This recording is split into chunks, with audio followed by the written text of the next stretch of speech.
So after an announcement that the next major update for ARC Raiders wouldn't be until October, many were left wondering what the immediate future would look like. While we don't know what the further content cadence looks like for June and beyond, May's content update, update 1.29, was surprisingly larger than myself and likely many others considered, bringing with it new content, much needed balancing changes, and more. So today we're running down everything you need to know about update 1.29 and everything you'd expect to see when you head topside for the first time after the update. Share your thoughts as we go along, drop a like if you enjoy the video, and make sure to subscribe to stay updated with all things ARC Raiders and even more FPS content. I'd love to have in the community. Finally, keep an eye out for the streams here on the channel and over on Twitch, as we're live regularly there. Probably will actually be live checking out the update here with you all, further hunting the new loot shortly after this video goes up, so I'd love to chat with you. But for now, let's get into it. So front-facing, the key items about this update they detailed are the new trader, a new weapon, weapon mod improvements, end-of-round changes, and new cosmetics as the marquee things, but it certainly isn't the only stuff we see. Let's dive deeper into this right up front. Firstly, the biggest thing out of this update is a new trader of Ermal. Many thought this would have been Bilgun, since from the lore he's something of a nomad himself, but it is indeed a newer character, one whose design I think would have made for a sick raider skin in my opinion. But anyways, here's how this works. Ermal offers items on a weekly rotation. Seems to be fixed. I didn't see any variation in other screenshots, but as of recording this, it's so early. Perhaps I'm just ahead of the curve to see any full picture of what that offering could be and if there's any variance, but it appears he's static in his offerings as of recording this. Now, how this works is that you'll trade Ermal valuable items. Each item you want to trade for will have a price tag of whatever is needed there, right? Not all will have the same trade values. Like some things, the charm, for example, is actual trading standard rare items, and this week the turbine compressor is trinkets from Bird City, the newer rubber ducks, but the rest are showcasing a price tag that is the swap amount, not necessarily the purchase price, but the swap amount. So let's say that Tempest blueprint, you want that. It says it's 1 million in value. However, that's only the combined value of the listed eligible trade items. Matriarch and Queen cores, Bombardier, Rocketeer, Bastion, Leaper cells, Assessor matrices, turbine compressors, and vaporizer regulators. So in that case, you would need 1 million in value of those items alone. Your inventory value, your coin value is quite literally irrelevant and obsolete to this trader. He's concerned with the trades only. Now, some of these, like the ships for projects, allow you to trade weapons as well, so you can pull from the stash as well if you want that, but not everything will have that offering. So it is going to be a grind for some of these things here in relation to the larger ARC parts, and it's a really cool concept that I 100% love, but if you're worried about the price value of what we have on offer with this week's trade offerings, you're worried about it making fighting ARC such a grind, I wouldn't stress too hard just yet, because this might not be the finalized version here of this. And Bark said specifically, we'll keep a close eye on your feedback and data to ensure the balance stays fair and challenging. So it is something that is going to be more of a challenge to get all these items, but they do want it to be also something that is too crazy. For the first week, a single stash expansion and 5 expedition vault spaces will be available to gather initial feedback and give us a chance to adjust prices before adding more space. Offers will rotate in and out. If you missed one of the offers this week, they may appear in future stock rotations. So the pricing isn't 100% set in stone. So that's a nice thing, that if this does seem daunting to you, it might not be that way forever. But right now, fighting those large ARC has much deeper meaning and in a way that's actually impactful to your gameplay experience. Other than head-on fights, I'd recommend Electromagnetic Storm for an increase in couriers, probes, and electrified husks. For those that don't know, you can pull quite a bit from a single raid without firing a single bullet in that map condition, but honestly, I'm quite intrigued by what he's offering here this week and in the future. Obviously, stash expansion is great, plus 12 at a time. As of recording this, not entirely sure if we'll see a limit here in the future. It's potential it could be 1 per week, as they mentioned that they're going to be gathering feedback on the single stash expansions. The Expedition Vault slots allow you to have upwards of 5 items that you can carry over into the next expedition, purchasable 1 at a time. Now, there's a big mention we should make here about this when showing off how this works. If you want to carry over blueprints, you have these expansion slots purchased. To carry over blueprints into the next expedition, because I'm sure a lot of people are going to be eyeing those up, you will need a duplicate of that learned blueprint already.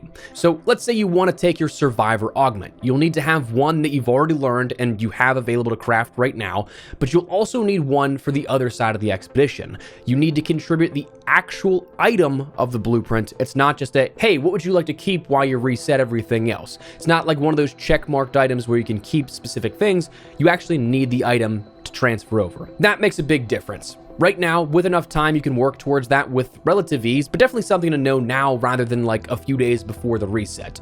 Also, speaking of the expedition and resets here, quick sidebar, the expedition window actually got extended. This wasn't mentioned in the patch notes, but I noticed it immediately because I was doing some menu footage recording yesterday and it was already on my mind. But the expedition window got extended from yesterday, only having about 34 days left, to now 48 days and some change. So adding another 2 weeks onto the time that we had before. Now bringing our expedition window open time to Monday to Tuesday, July 6th to 7th.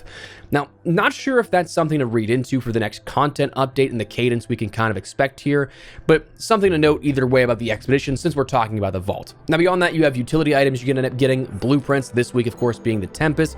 But the other cool thing about this is the genuine cosmetic outfits and in-game currency you can end up getting through this trader. So, while randomized, this is a way to get in-game cosmetics that are previously only available via the equivalent of real-world currency in the Raider tokens.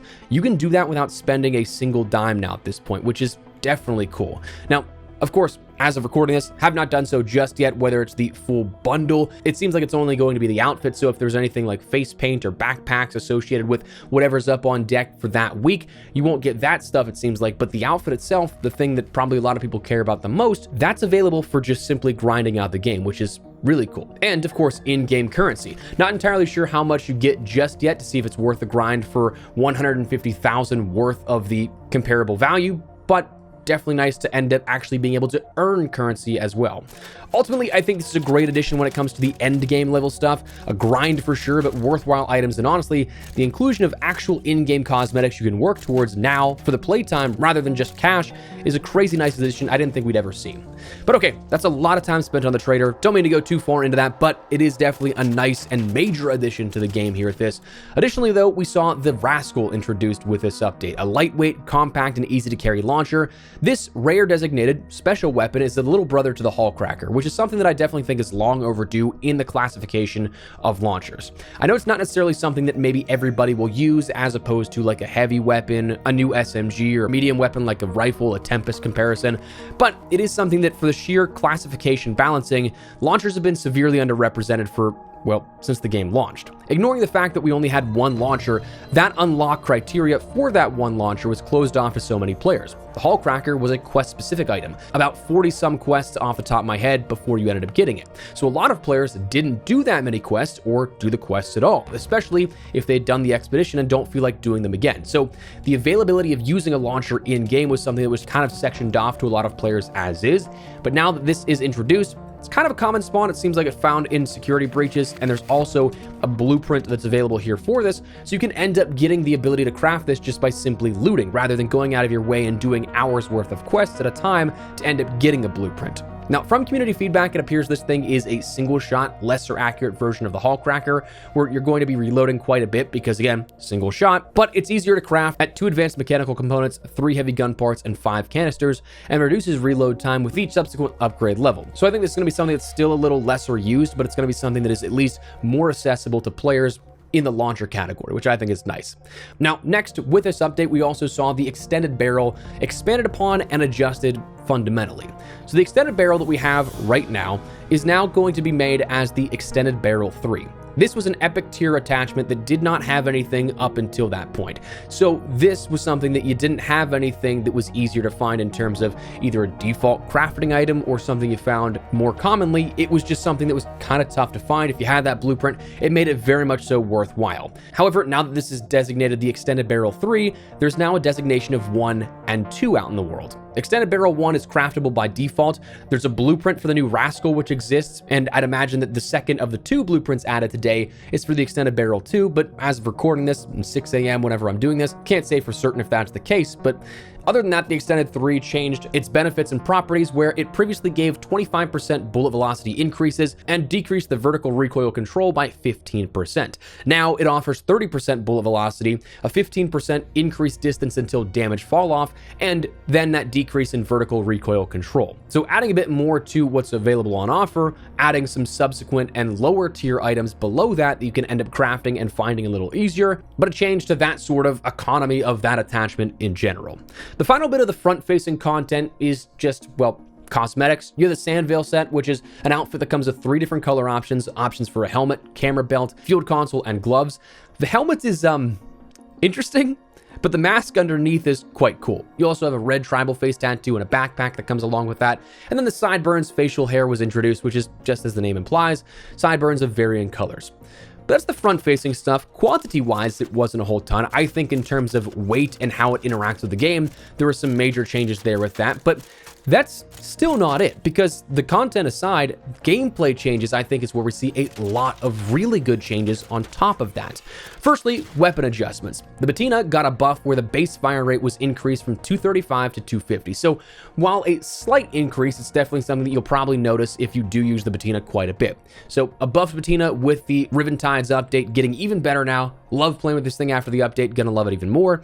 Durability adjustments, well, this is one that I'm sure a lot of people are definitely happy about. They said it's been clear the durability changes in the last patch were felt too much on some weapons. For this update, we're targeting the worst offenders that seem to break too quickly, increasing their lifetime to bring them in line with other weapons. This includes the Pharaoh, which is an 18% lifetime increase, the Anvil, which is a 25% lifetime increase, the Canto of an 18% increase, Osprey of 33%, Renegade of 54%, Torrente of 25%, Patina of 25%, and Jupiter of 33%.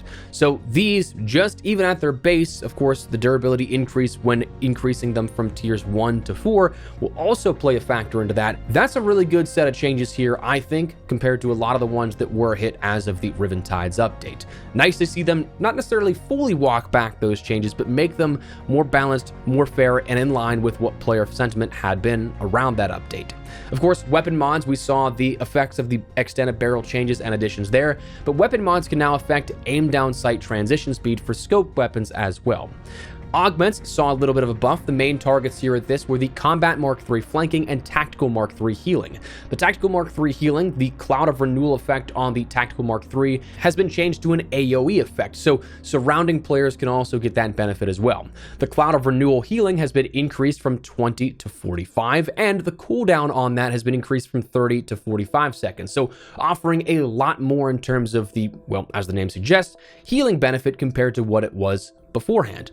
The flanking, they changed the shield capacity on the Mark III flanking to accept medium shields now, which was huge of a change because that being something that only offered a level 1 or light shield was not something that made it really worthwhile at all. So these buffing those to make them honestly quite beneficial compared to what they were beforehand. And Bark gave a dev note that said, as mentioned in the patch notes for 1.26, we continue to focus our sights on underperforming augments. In this update, we're making the Tactical Mark III healing augment offer more utility in line with its place as a support-focused augment. Now you can also heal your allies and your enemies if you're not careful after being revived. We also increased the survivability potential with the Combat Mark III flanking to make it more viable as a flanking combat augment. So big changes there. I like those, and I also certainly like that we didn't nerf anything else to end up making those more in line with the sort of general balance of augments. Instead of nerfing things, you're just bringing other items up by buffing those that are weaker. Nice way to take that. We ended up seeing some changes to arc where in particular, the Rocketeer was something that when shooting several missiles at once, they're now consistently spread out over a larger area to prevent unfair situations where multiple missiles hit the same location. I'll be honest with you, the Rocketeer is probably one of my least favorite arcs to go up against because of that very issue. If you ended up getting unfortunate enough where you had 2 or 3 missiles shot at once, there was almost no way you were getting away from that. And if you did, you were only like 1 HP and stunned, to which then you're probably going to die from the follow-up shot of the Rocketeer. Now with these being placed in a more random dispersion, not necessarily all in one spot, that gives you a better chance to survive that, which is definitely nice. Other arc changes we saw in the Firefly, where that saw improvements to how the fire is applied. The effect now matches the visuals more closely, and the brief grazing frame no longer feels as punishing. So if you just like corner peek that, you shouldn't be taking as much damage, if any at all, compared to pre-patch. The Queen and the Matriarch saw adjustments that will now see them step over things rather than through them, reducing the amount of times that players will suffer that unfair knockback even though they were in cover, which is definitely nice. Then some general arc changes. They increased the granularity on arc vision through bushes and smokes, rewarding strategic position, but meaning you need to be deeper in those bushes as well. Raiders near the edge of cover through like smoke or foliage will be seen quicker than those that are deeper in that effect. They also improved how arc perceives sound in open outdoor spaces while reducing their sensitivity to sounds in indoor environments for those passing through geometry. So this is one of those things that, like, if you say start breaching something and an arc around the other corner ends up hearing that, this should decrease that a little bit for interior situations, but those in open outdoor areas will be a little bit more alert to that. They also said when raiders first spawn into a session, arc will also be less perceptive of them, which is making them less likely to engage, which is nice because they won't necessarily be something that they're right on top of you. The funniest one that I can think of off the top of my head is I spawned right next to a comet once and it blew up almost immediately. Thankfully, didn't take any damage. I was able to find some quick cover right next to me, but I mean, that kind of thing is, of course, shouldn't be happening. So those types of situations you shouldn't run into all that much anymore. The photo cloak was adjusted where that nerf from Riven Tides and everything was walked back a little bit, where the photoelectric cloak now ends up using a power cost of only 5 per second rather than the 10 per second it was beforehand. The end of round changes, we saw a few things here where raiders will now be able to see all squad members at the end of the round, whether extracted successfully or not. Interacting with a squad member's nameplate will display a range of social actions that can be taken, which include reporting, muting, or blocking a player, and then players will also be able to immediately leave the squad in the tunnel sequence, so you don't have to wait until the very end and getting back into Speranza. Additional changes we saw that I think are consequential: audio. They've reduced how much sounds are lowered while taking damage, so when you end up being low health like that, it's not as muffled, it's not as muted, so you'll be able to have more alertness to your surroundings when it's really important to do so. They added a distinct sound on the Bastion or Bombardiers, which is targets. They added comb filtering to footsteps and movement sounds to achieve clearer perception of distance, elevation, and movement direction, and they improved binaural audio to make it a bit more easy to distinguish the height and elevation of sounds. Finally, the last thing we'll talk about that I think is kind of consequential, other than just listing off every single bullet point of the patch notes, which we'll see scrolling on screen here shortly, is that of the free loadout augment now has a better sell price of only 100 to now 660. So while not a huge change, if you are somebody that likes to use the free augments, it is something that will give you a bit more benefit to sell rather than, say, trading it in for a looting Mark 1 or something like that. I still personally think that trading it in for a regular augment over selling it is something that's better and more beneficial, but I mean, this gives you a little bit more sort of leaning. It's giving it a fighting chance per se. But anyways, beyond that, again, like we said, there is a bunch of other minuscule changes you may or may not have ever even thought needed to be changed. You'll see those scrolling on screen right now for you guys. But other than that, the only other thing they mentioned with this update was an update to the anti-cheat, where they mentioned explicitly, following a positive rollout in the finals, the nouveau anti-cheat will also come to Arc Raiders starting on May 19th. So today with the update. Initially to a limited player pool with plans to expand after close monitoring. My guess is that's going to be the more affected matchmaking systems. Like when we talk about cheaters, of course, we can't deny that it is an issue and a problem, but like myself, who plays in a lot of PvE lobbies, I don't see cheaters, so I'm not necessarily an affected player that this may need to be rolled out to immediately. But those that are playing in the most PvP heavy ones, where you're going to see those cheaters, that's probably who it's going to be rolling out to initially. They also said we will not be using Denuvo's digital right management, DRM services, and are working to ensure minimal impact on performance. But with Denuvo anti-cheat and AnyBrain, we are working to strengthen Arc Raider systems even further. Keep sending us reports for any information that you believe might help us do so. It's highly appreciated. So listen, I'm not the most well-versed when it comes to anti-cheat, but upon research, quick little Google searches here, it seems like this is a stronger anti-cheat than what we've seen with EAC, or Easy Anti-Cheat, that is honestly kind of like an industry standard, but because it's an industry standard, it's one of the ones that is easily bypassed the most. So to have this as a more deepened anti-cheat experience, going a little further and covering things, and potentially in tandem with this, we don't know if this is replacing Easy Anti-Cheat or just working on top of that kind of stuff, like kind of adding another filter onto the existing filters. We don't know that just yet, but I mean, hey, I'm open to just about anything for an anti-cheat at this point to allow for this to be a more fair experience for players. But anyways, that is update 1.29 and the May content update here that we have for Arc Raiders. Again, surprisingly large in terms of the weight, what was offered in terms of content, and of course the gravity of some of these just balancing changes and things added into the game. So that said, let me know your thoughts down below. What do you guys think of this update? Do you like what we've seen so far? Do you think it was a good update? Let me know. If you guys enjoyed the video, you found it at all insightful, do me a favor and drop a like on it. And of course, if you are new to the channel, make sure you subscribe so you don't miss a single thing regarding all things Arc Raiders and even more FPS content I'd love to have in the community. But for now, thanks so much for watching. I'll see you later. Take care and peace.